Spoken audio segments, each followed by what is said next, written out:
I'm gonna be referring to this as a film for the rest of the call. If that's Oh, okay But with this you. is okay. not just a movie. Yeah. Yeah, it There it ascends is. Movie past as a that. film. Hey, Kai. Welcome back. Thought you'd sleep in, huh? Roger's a very respected surgeon. He's the one who dressed and treated your wounds. You're a lucky man. Was was this? That's my little assistant health monitor. Keeps track of your condition. Welcome. This is Sessions on Cinema. This is where I invite fellow filmmakers and fellow movie lovers. My name's Jacob, and today's guests are. Hello, my name is Jeremy. I know it says Melanie on here on the name tag, but yeah, using my girlfriend's computer in her room with lovely movie posters. Um, yeah, I am excited to talk about this movie today. Hi, my name's Tommy. I'm in my own room because I'm an independent man, and also excited to talk about the movie today, I suppose. Today we'll be talking about Ari Aster's Beau is Afraid. We're just going to be freely going into spoilers. So if you are watching this and you haven't seen the movie, um, go ahead and do that before watching this. So what did you guys think about it? First impressions. Um, Before going into it, I'd only seen Hereditary, which I thought was great. But going into this, I watched Midsummer yesterday, and after watching this movie and thinking about it, it is easily Ari Aster's most personal and unique film yet. I can say that with a lot of assurance. And also just really fun. Yeah. It's so much crazy shit. It's like such a great, perfect mixture of like some real like weird, scary shit mixed in with like every bit of this movie has like a nice comedic beat to it. I found myself extremely enjoying this film. The more that I've sat with it over the past day or so, the more I grow to appreciate like every aspect of it. It is extremely darkly comical, and it's also just like I feel like it's a really good character study, but we'll go into more on that later. I'd only seen Hereditary, which I'm not that big of a fan of. I don't know. I like bad horror movies. That's kind of my thing. So it was a little too good for my taste. Um, but I don't think I knew that was the same director until in the theater when you told me, Jacob. hmm Pretty sure, yeah. So that was a surprise, and I went in with pretty low expectations. I think overall the movie had some A24 isms, which I wasn't in love with. But yeah, no, very funny, a very good time. Definitely has stuck in my brain a lot. I've thought about a lot of what's happened these past, like Jacob said, these past few days. I think it's definitely like his most unique film. I feel like the biggest thing that has sort of detracted me and I think many others from liking this film, or not this film, but liking his other films, is just how like similar they are to the movies that inspire Aster. And with as much as I like Hereditary, I think it's still is very much fitting into genre norms. And meanwhile, this one just branches off completely into its own sort of sphere. I found it very Lynchian almost. I found Yeah. that it has a lot of trademarks of like a Charlie Kaufman movie. I found myself I ended up watching Midsummer like a couple days ago. It's like the night after I watched this movie. And I did enjoy it quite a bit, but it is very clear. Like if you've seen a lot of movies like The Wicker Man and a lot of like I Ingmar Bergman movies, like that's the what I always say inspiration whenever is people talk so about clear. Midsummer. I always say I like Wicker Man better. I'm always like, I think Wicker Man is just a better movie. I just like it more. Wicker Yeah, Man is pretty great. I watched that one not too long ago, and I really enjoyed The Wicker Man. And having seen that after Midsummer, I still liked it kind of more. And that's like the thing with this movie is that it's like I was still finding myself thinking of like Kaufman as I was watching this and like thinking about like other David Lynch films, but it wasn't like in a sense it wasn't I wasn't thinking about that in a sense that would detract from this movie. Yeah. Just like inspirations that you can kind of like vaguely see, but it's not like anything is just ripped like wholesale. It feels very uniquely to be like Ari Aster's vision. Yeah, it feels like he's really coming into his own skin as a filmmaker, and I'm really Yeah. excited to see where he goes from here. Yeah, and that's Um, something I'm like terrified about too, is the fact that this movie was not a commercial success. I really do hope that he gets more chances in the future to I had to drive goddamn 45 minutes to see it. So yeah, yeah. yeah. I didn't see from even the trailer there being a shot in hell of this movie Oh making its yeah. money back. Yeah, yeah. Um, the only, I think A24 being attached is maybe like following after Everything Ever All at Once. I feel like maybe people saw that and were like, maybe I'd like this movie. yeah. Which is the wrong mindset to go in with. But I don't know. it is what it Well, is. we've still yet to see any like returns from like VOD sales and when it comes to streaming and everything. What did you guys think of the opening scene of the movie? With like how it's Beau coming out of his mother. Perfect encapsulation of what the film is going to be about.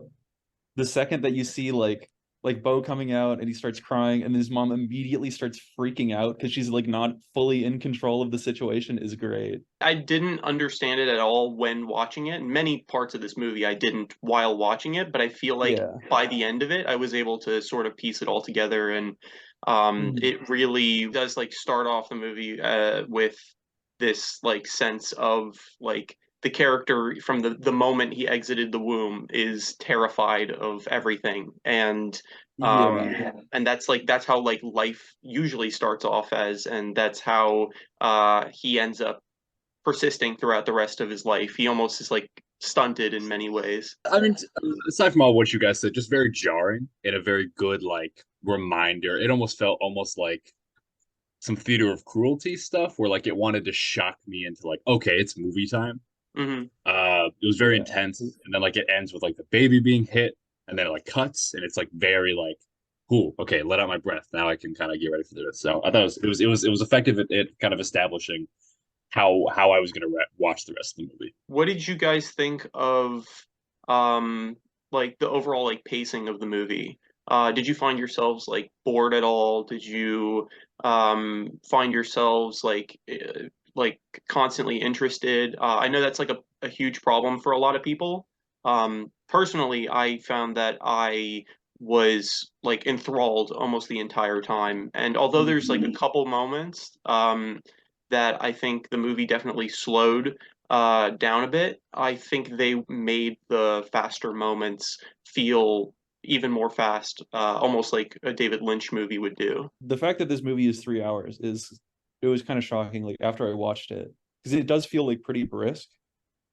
Yeah, I'm pretty much with you, Jacob. The movie like really did kind of keep my attention the entire time. There were a couple moments where it did slow down, like after like there's like the opening like what 40-45 minute chunk of the movie. Like it does have like kind of like a weird pacing, but I think it works very well. Kind of like just putting you in like this nightmarish roller coaster ride where it slows down just to give you enough time to breathe and then yanks you along for something else. I kind of have 2 points about the pacing. The first one is definitely very good. It had some very enthralling moments, but I think there were certain parts. I'm trying to base it on when I yawned. I know I yawned one time in the theater. It was one scene, I can't remember which, but it was somewhere in the middle. I think it was around the play.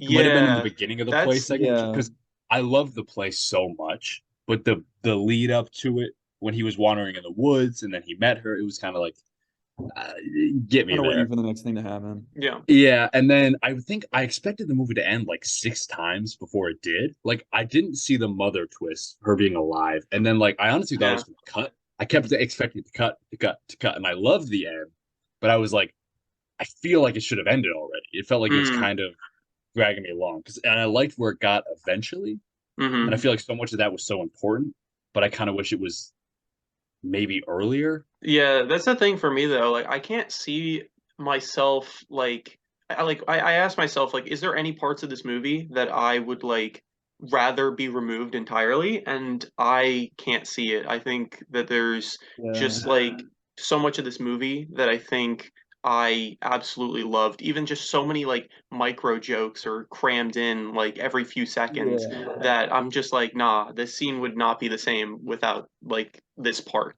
Although I will say the woods scene, and we'll that's going to be my next question, is like your interpretation of the play. I think that is definitely where the movie definitely slowed down for me a lot in momentum, but I still absolutely love it, and I love what it's saying, or at least how I interpret it, what it was saying. Also, I think it's like ridiculous how no one fucking blinks an eye when John Wick Chapter 4 is like 3 hours, and then this movie comes out and it's 3 hours, and people are like, "Oh my god, the world's gonna fucking end." Cut out Yeah. parts of this fucking movie. It's like, what? And like, that movie has so much fucking fat in it. There's like so Yeah. many scenes that are just completely unnecessary. Yeah. Beau's Afraid doesn't have Keanu Reeves, so don't know what to tell you, man. Yeah. Hey, Yeah. wait, listen. Beau's Afraid has Tony, the Euphoria teenager, the best Oh, character yeah. of all time. Who's that? Who's Tony? He's the one who's like, it's like, you stay in my fucking room and you stay in my fucking house and you won't get fucked up So with me.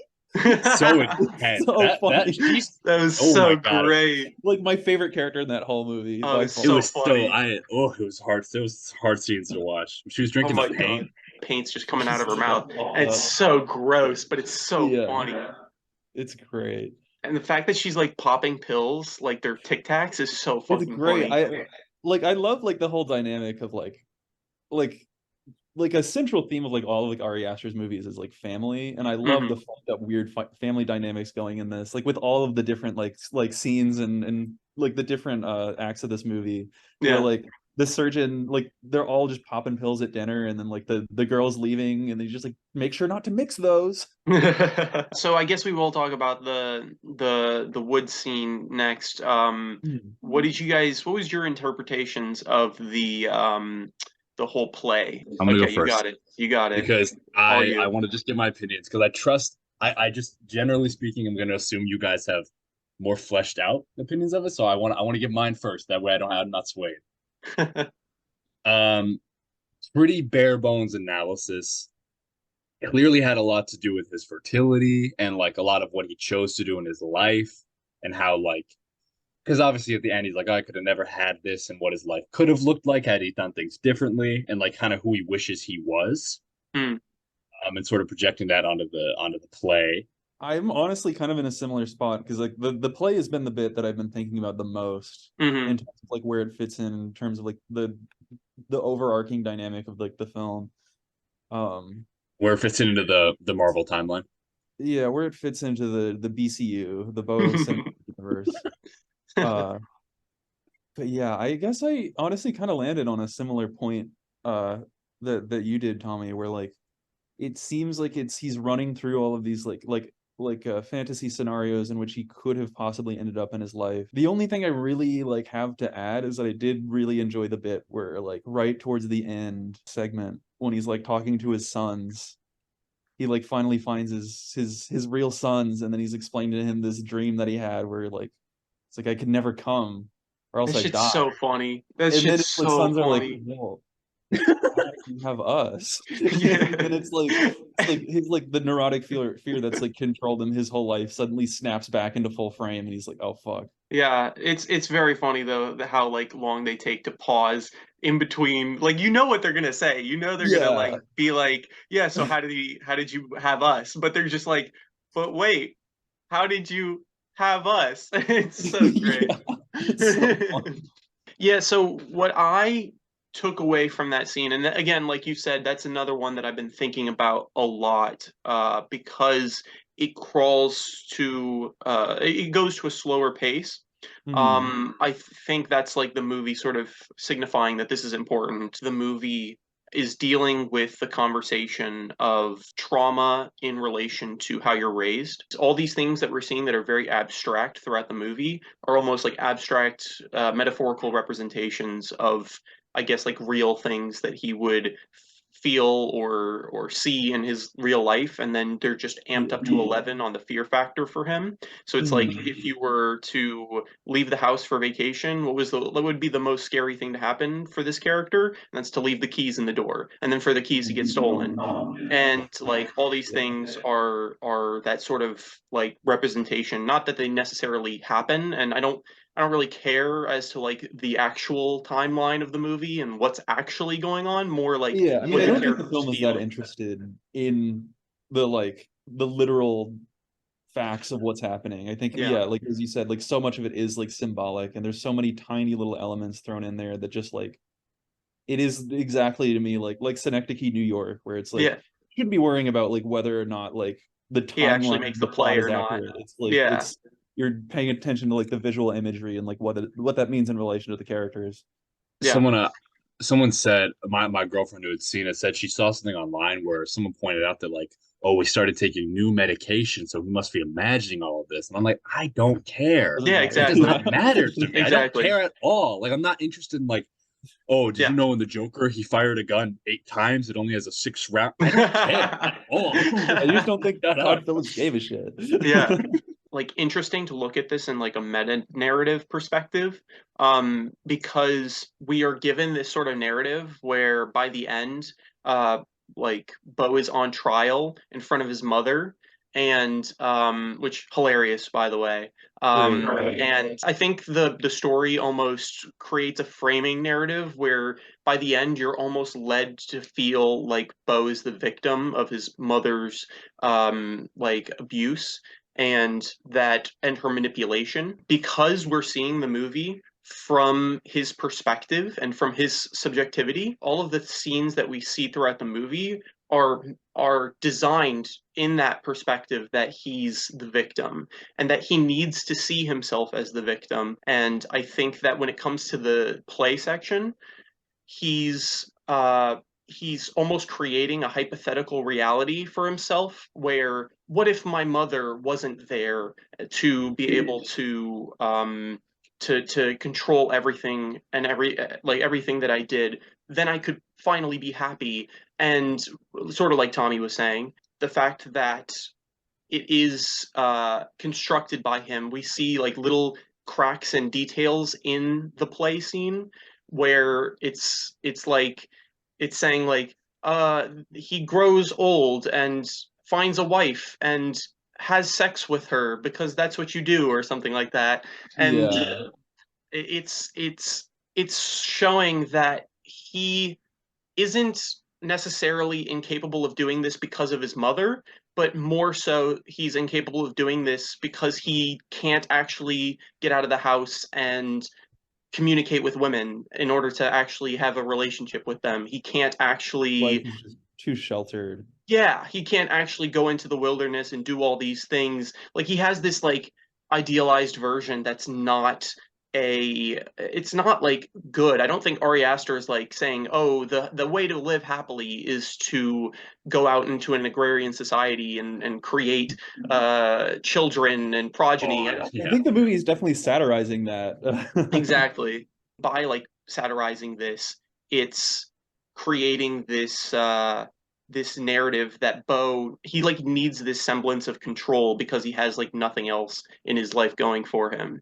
And that he needs to see himself as a victim in every possible way. That he had potential to go out and be something great and have a family and whatever, but it was his mother who was his ultimate villain.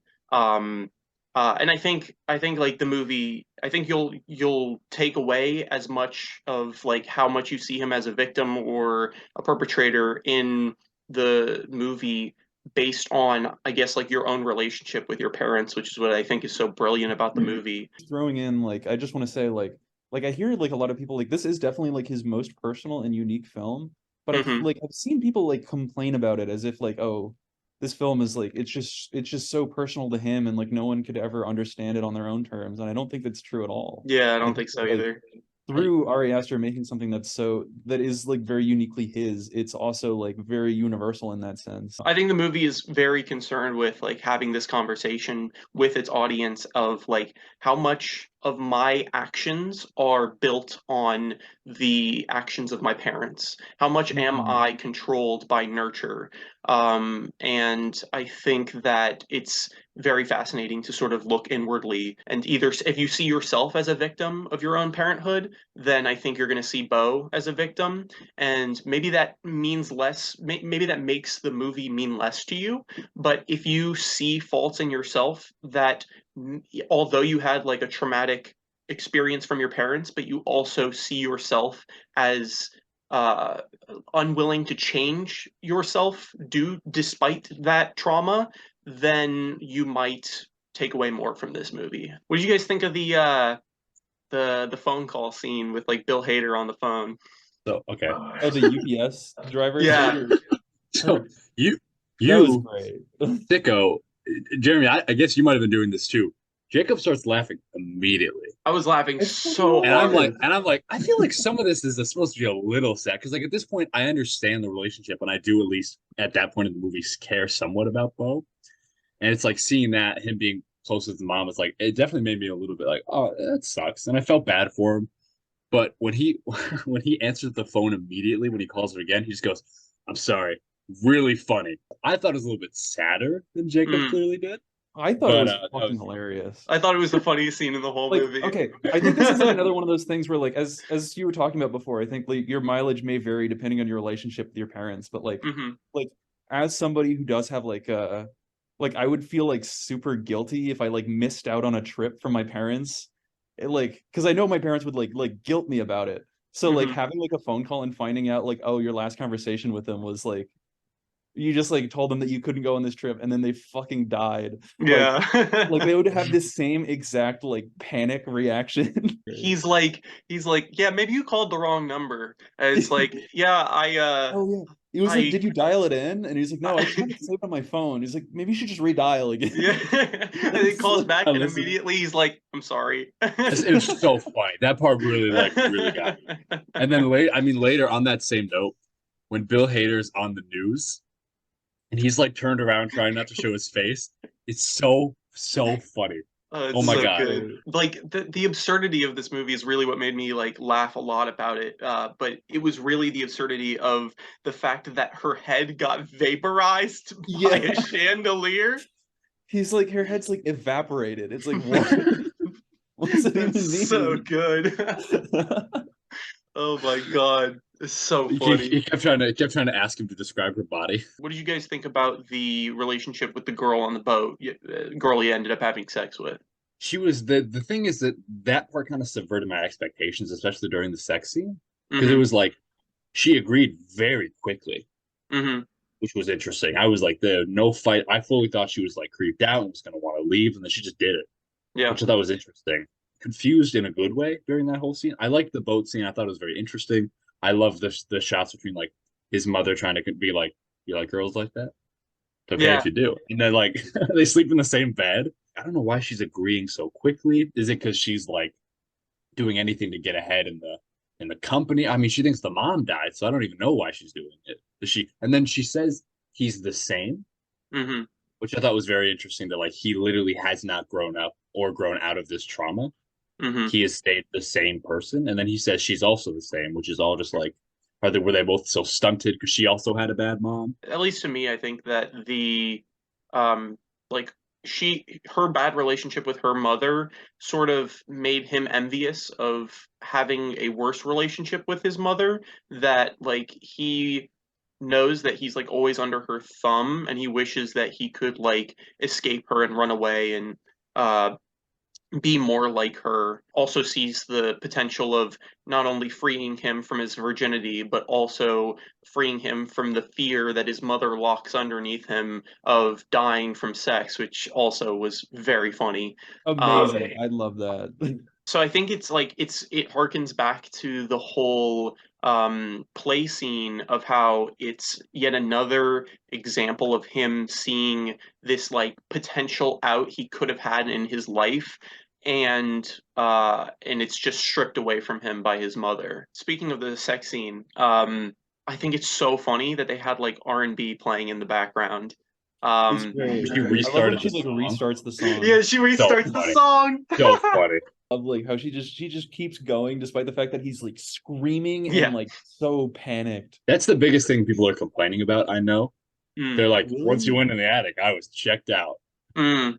I can Did you see watch it the because rest of the it's. movie? I thought it was great. I I liked it think it's though. so I funny. mean, Like the fact that he goes up there and it's like it really is just like another like one of those moments where it's like all of his like absolute worst, like deepest fears and like like anxieties about his mom, like Hmm. immediately get confirmed in his mind, and his dad is a giant, disgusting penis monster. All Yeah. right, well, And he's not that it's like gross, right? oh, you thought that was a dream? It was real. Here's your twin who's been chained up in the attic. Yeah.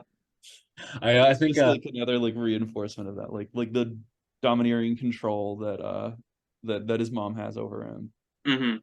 I love the like the juxtaposition between like he thinks his dad died by coming, meanwhile he is literally something that can only come. Like that's just a Yeah, like villainized version in his brain. I mean, it makes sense that he would see a penis when he looks at him. Do I think that's really his yeah. dad? Doesn't matter. You know what I mean? It's all I just mean, like it's the Jacob same said, thing with like the whole yeah. Yeah.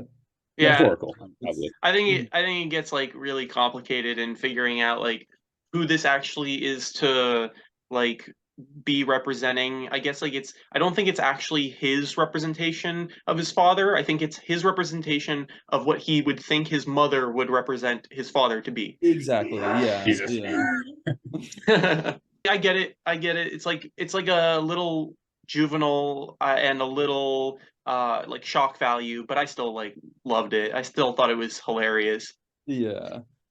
I wish it looked better, to be honest. Like the CGI was pretty bad, which is like a small complaint, but I feel like especially in the play scene, the effects were great. Yeah. When he looked old, the effects were really good. So it just felt like this penis monster, which is already such a hard pill to swallow, looks like Hmm. it's from a movie that came out in 2007, which is a little Oh no. frustrating.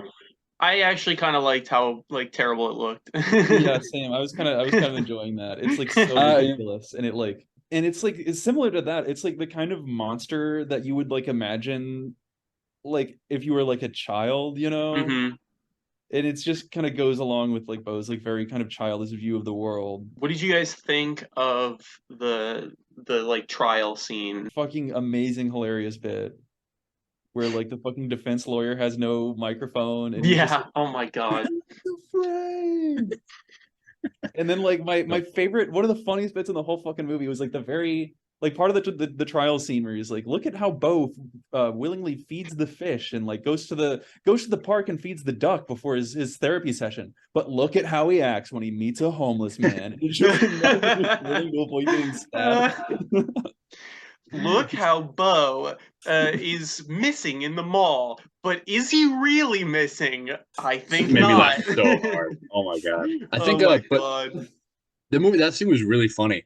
But the reason I really liked it, and I think this kind of holds true in the play scene too, is that I liked the way the movie a little bit, like it really felt like you're looking in a mirror, where like we are the audience passing judgment onto Beau and being swayed by whatever is shown to us, and like kind of the way we operate within art and like especially movie media.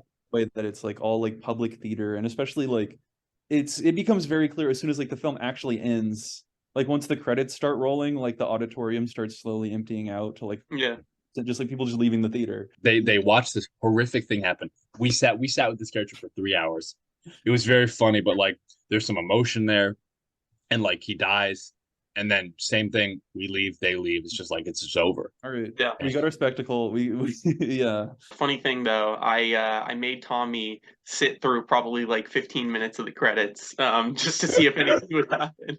Oh my I think, god, and then there was a I ended what, up leaving like a couple minutes after just because Melody had already seen it. She knew as normal people do, nothing. but the guy we just like we do, where the guy was walked in, he was wearing a name tag. I could see in the dark. He just kind of sat there by the thing. He was like looking at us, waiting for us to leave, and I was like, check out, they want us to leave. I'm like, I've been here so long, I might as well just stay. It's just a few minutes longer. Like he actually like dies. I think that's like one of the more key scenes of the movie that sort of I guess like really reflects a lot of what went on earlier in the movie and truly the core themes of it. In how he's fully capable of like finding a solution out of this out of this boat, and rather than like finding any form of creative like solution, he always just accepts it and then sits in the boat and lets himself explode. Right before that happens, he like cries out for his mom. Yeah.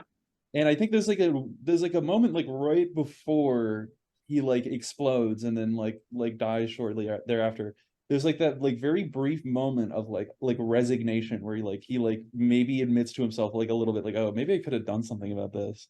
I Yeah, don't know. There's a lot going on in that look that he makes like right before he gets I like I uh completely agree. Yeah. but I think it is like a great moment that like yeah, instead of like actually doing anything, he just kind of like he's like, what do I do? Hmm. He just like kind of verbalizes it. It's like the same thing that he does like when he's on the phone call with his mom, Exactly. like the keys are Yeah. gone and it's like he's like, what do I do next? I don't know what Hmm. to. And it's Hmm. like you see that happen like 100 times throughout the film. Yeah. I mean, like that literally is like the course of the movie. I mean, every single scene, and Yeah, that's the why, whole like by plot the end, sequence follows that. you just start to kind of hate him because you're like, oh my god, please do something.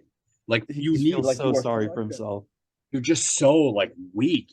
It also does go to show like how sympathetic and like great of a character he really is, because there is like a little bit of that in like all of us, just Yeah. somebody who's pitiful and weak and who can't do anything. A big part of it is that it's the uncomfort, it's the discomfort of it, of like, man, I hate this person.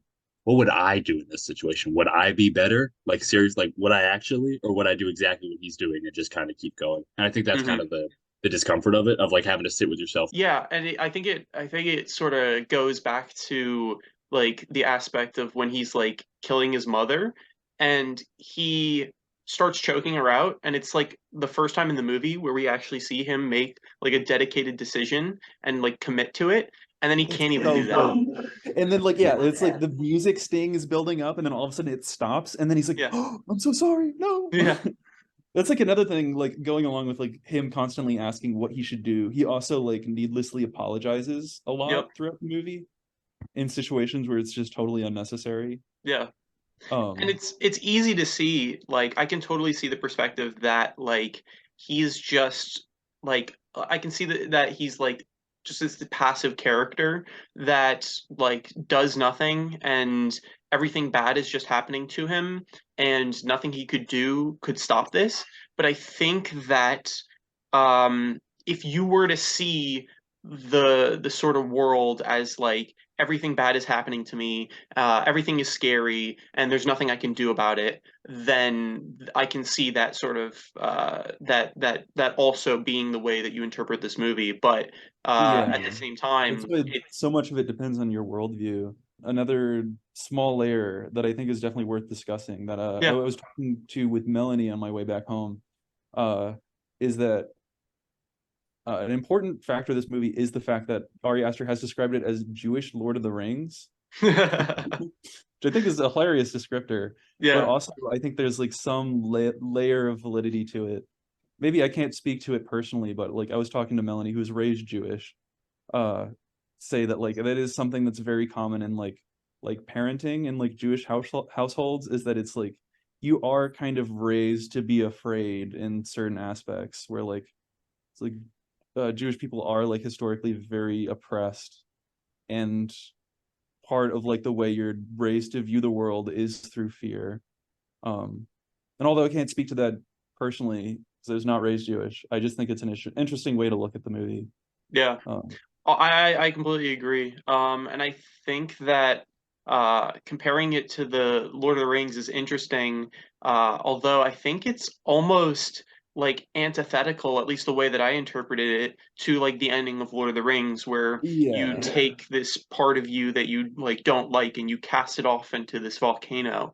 Mhm. Instead, Like he you sort of take that just part of you and it just submits. consumes you wholly. Yeah, exactly. Well, I mean, technically speaking, Frodo fails. Gollum bites his finger off and it falls in. Frodo literally fails. I mean, Yeah. so to be It's true. fair, Jewish Lord of the Rings. Also, how can you be oppressed if you hold all the wealth? Just want to get that out there. Canceled, immediately canceled. Yeah, Tommy, That's gonna be you're the highlight quote title of the video. Don't mention who I'm talking about. Just have people assume. the Jews are bad. We watched Beau is Afraid, and he went on a 45-minute rant about Jewish culture. Was there anything else you guys were you walked out of the theater and you were like really confused about, or was there anything that you like didn't like about the movie? What are your thoughts on those? Yeah, Tommy, go right I ahead. had like one thing I didn't like, and how I mentioned the A24 isms. The the assassin chasing him was interesting. I didn't hate all that. And weirdly, I didn't mind some of when he just shot up the play area, but the grenade just felt like too much. It just felt like the grenade was too silly, and it kind of had that same look of like kind of cheap looking. And I just think like maybe watching it again, I think it was much funnier just because of again how crazy it is. But in the moment, I wished it was a little bit more like I don't know. It rubbed me the wrong way. It's very literally half a second moment, but it just rubbed me the wrong way. Yeah. I can feel you on that. I do just want to say I did kind of love that whole bit. I think like for me, especially the fact that like I don't know the actor's name, but the one guy who plays like the quote unquote like his dad or whatever. Nathan Lane. Uh yeah, I think Oh that's no, who. you're talking about Beau's dad. Beau's dad. Yeah, yeah, yeah.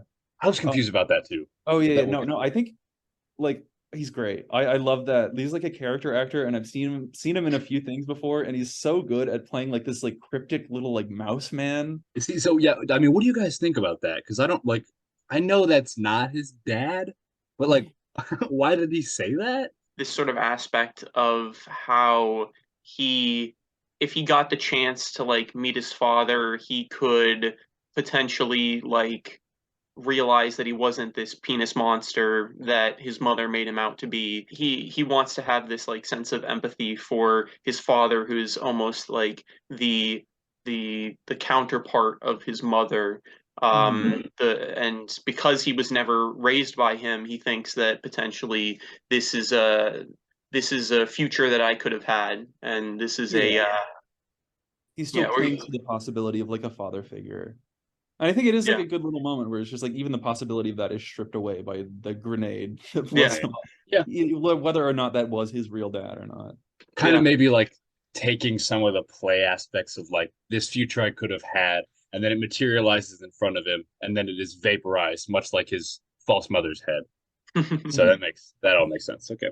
I love the bit too where it's like he like rushes in and he's about to try and like kill Beau, and Yeah. then like, they like stab him in the neck with the syringe, and then he's like, ah, don't worry about him, Beau. Yeah, I'm sure he'll be regretting it in the morning. And it's like yeah, It's out like yeah. of it's like nowhere. He feels 13 really sorry. syringes.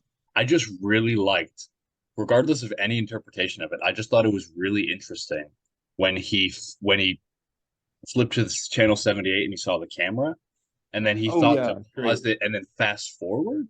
I I remember just Yeah, thought it was really cool. taking like mental snapshots of like all of the frames that were in there, and it's like, yeah, they are just later in the movie. Yeah, yeah, they There's like happen. one I mean, bit it's so him cool. sitting at like his mom's funeral, and like another one of like him sitting on the boat, and it's like I don't know exactly like what to interpret out of that, but I think it's I, great. I Just think liked it's it.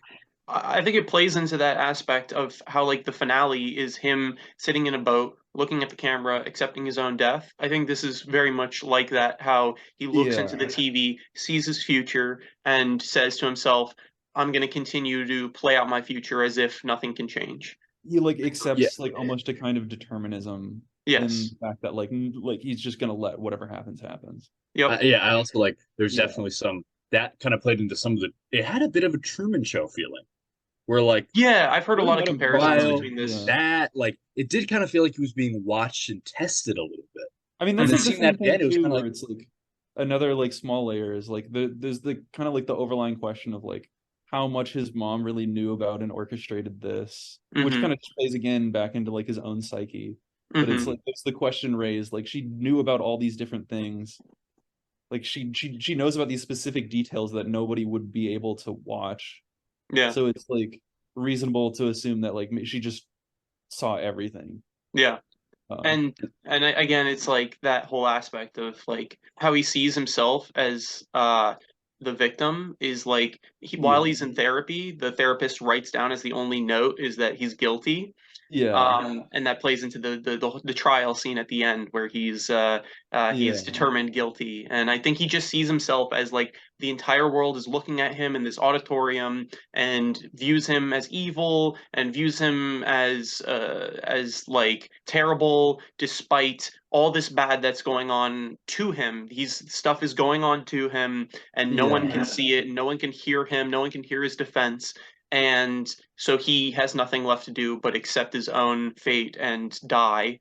And I think the movie is actively playing with that because it's from his own perspective. I mean, the thing too, especially like earlier in the film, I forget, I'm sure you guys noticed, but like the tiny bit where like he lifts up like the coffee that was made to him by like his like surrogate mother at the Christian household, and there's like the note on there that says "Stop incriminating yourself." Yeah, exactly. It's like, and like especially too, like she whispers in his ear, it's like, I know, like I just want you to know, like I don't know what you're going through, but somebody out there loves you and cares about you, and like there are people in the movie who like want to help him, but it's feel like he doesn't want to help himself or like truly understand like outside his own perspective of what's going on. Yeah, I know that Astor has said in interviews that he's like designed the backgrounds with background characters that are doing all sorts of different like minute like actions that are symbolic to the themes of the movie, and everything is important, and yet you're not going to be focusing on half of this stuff as you're watching it for the first time. But I think that'll give it great rewatchability though. Absolutely. Yeah. Again, there's very weirdly one thing like New York film you could watch 100 times in a row. And Jacob has. But I do definitely think like for like a more artsy movie that I feel like might really not sit well on a second watch, I could genuinely see myself watching this again and just like enjoying it again. I do say I wish there were some scary parts in the beginning. Like for some reason when he was sliding the notes under the door, it was very intense. And he kept waking up and there were more notes, and it's like the audience members felt crazy because they're like, I know he's not playing music. The background thread of like the brown recluse spider that's loose in the building. Yeah, so like I feel like he did it so well in the beginning with some of the horror, and then he just kind of didn't for the rest of the movie. And I wish there was more scary stuff. I mean, I know he can do it. I wish I was scared a little more. I think that definitely would have just made it a better viewing experience. Already a great one. With all those scenes, they're both riding the line between comedy and horror, much like David Lynch tends to do in his films. And I think that like just how you're seeing the letter and it's scary and whatnot, but then you realize like, oh, the letter's telling him to be quiet, even though he's like not making any noise. He's being silent. Yeah, exactly. I mean, it's like great. Like by the time you get the third letter, it's like I've told you 3 times already, and you won't turn it down, and you turn it up. Sleep or losing. Yeah. It's so great. And I think that same sort of thing is mirrored with like the penis monster, where it's you the first time you see it, it's like obscured in darkness and it's very creepy and like disturbing, and then it gets revealed to be this like praying mantis penis monster, and it's fucking hilarious. It's so absurd. Yeah, it's so funny. It has like a weird, goofy like. It looks like it was like scribbled on with a crayon face. Yeah, exactly. Man. Yeah, so I think like every part of the movie is just like both a little scary and a little funny, and you can get so much enjoyment from either end of the spectrum. That's another thing that's so Lynchian about this movie is like there's like the scene Twin Peaks where the demon guy is like moving in reverse, and it's like it's so creepy that it's almost kind of funny. And the same sort of thing is with like the guy who's on the ceiling, and he's just like standing there sweating bullets, and we don't know what the fuck's going on. And that it's actually so kind of funny in that way. Exactly, it's great. Yeah. Another tiny little detail I want to throw in is also in like the whole like apartment sequence. There was like a short film that Ari Aster did, like I think like in his like college years, like 2011 or something, called Beau. Where it's like I haven't seen it, but I think it like loosely follows like similar events. But in the short film, you know, like the bit in this movie where like Beau goes out to the hallway to ask like the dude like where his keys are. He's like, you're fucked, pal. That was originally played by Ari Aster in like a little cameo. Oh, really? That's crazy. Not in like this film, but in like, the film that he did back in Ari Aster looks a lot different than I thought. I would have loved to see him do that bit again and do the fucked guy. That was, that also is like it's a little Tim Robinson almost. Like him just Yeah. asking you what Yeah, you're exactly. It's a good, I think you should leave skit. Yeah. And then I did have one more Yeah. little thing. I did like when the mom was like, "You always make things up, and I always let things go." When you gave me the same gift over and over, and like you lied about the key thing. Mhm. And though she was kind of played as the villain for a lot of that scene and overall in the movie, it did kind of give me pause. And throughout, I was kind of like, maybe he was lying. I mean, maybe he really like because though we're kind of being lied to, it did strike me enough to be like, well, maybe he really is just lying. Maybe this is just more cowardice from him. And though I'm not on the mom's side in this situation, it is kind of like it is important to note that Beau is also very imperfect. So I thought Yeah. that was This a film definitely little line that was like, kind of take like a more subjective view of things because like Yeah. both characters like own personal perspectives are like very skewed. Yeah. I think that like no matter what, like as much as I've been like sort of talking about how much Beau is sort of victimizing himself almost falsely, I think there's no way to interpret the mother as like a good person. Oh yeah, no, she does it's suck. the worst. Yeah. Like no matter what he like is as a person, there some part of that is definitely designed in part by his upbringing. You can see in like the boat scenes that you said like before, like they sleep in the same bed and like Yeah. you can see in like those scenes she is acting very controlling. Fun fact. The reason Patty LuPone was the mom was because that whole monologue she goes on was from, I believe, a play that was previously written, which Patty LuPone was famous for playing. And Hmm. so when Ari Aster chose to have that, he called her because he saw her doing it. And he was like, "You're going to be great in this role." And so her agent was like, "Hey, here's this," and she was like, "Why is this random guy calling? Like, I've never heard of this person." And her kid was like, "Yeah, you're gonna want to like that's the guy that's in right now." With following Hereditary Midsummer, so she took the role.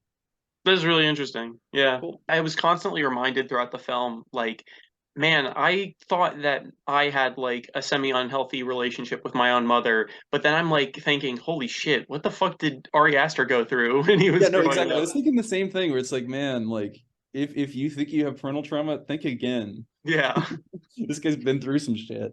absolutely. I think he showed this movie to his mom. Oh, I probably, but oh man. Oh man, I would never. If I made this, I would do anything possible.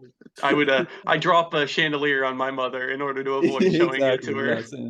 her. Yeah, same. Anyway, unless you guys have anything else to add, I think this has been a very fun discussion.